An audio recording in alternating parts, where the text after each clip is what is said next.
Türkmenistandan Türkiye uçar biletlerine ulu istek taklanýarka uçar sany artdy, emma munyň bilen bilelikde Türk vizasyny almak işi kynlaşdy. İstanbul'a gatnaýan uçarlaryň sany artdyrylyp 4-den 5 reýs seçenlik köpeldildi. Boeing 737-800 kysymly uçarda amalaşyrlayan reýsler günde duşanbe we penşenbe aralygynda şeýle-de şenbe günlerinde amalaşyrlar. Bu arada Türkmenistanyň hökümetçi onlaýn neşirleri habar berýär. Adatlyk radiosynyň söhbetde şolan habarly çeşme häzirki wagtda Türkmenistanyň haýsy ura köp ýolagçy gidýän bolsa, şol urlar boýunça reýsleriň köpeldilýänligini belledi we şu sebäpden Germaniýa gatnaýan uçarlaryň sanynyň azalýanlygyny aýtdy. Hakykata aýdanyňda uzak aralyk uçýan Boeing 777 uçar amalaşyrýar.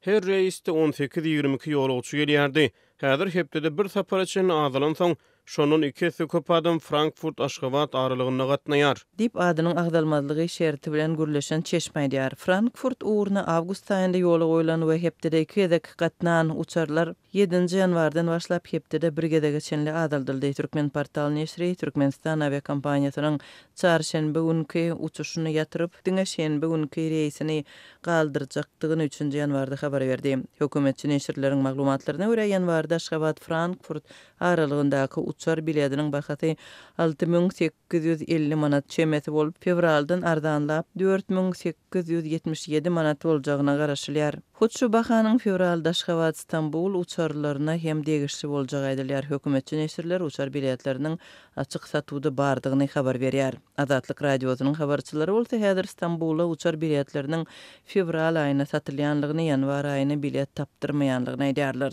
Häzir Aşgabat İstanbul aralygyna 31-nji ýanwar içinde Türkmen hawa ýollarynyň uçarlaryna bilet satylyp gutorypdyr. Ýanwary biletler dekabrda satylypdyr. Dip habarçymyz aýdýar. Bu aralykda Türkiýe wiza almagy tynanşýan adamlaryň sany köpelýär. Uçar biletleri diňe wizanyň bolan ýagdaýynda satylýar. Aşgabat şäherindäki wiza bölümine günne 100 adam nowbaty durýar. Wiza aljak raýat hem resmi namalar taýinlap barýar.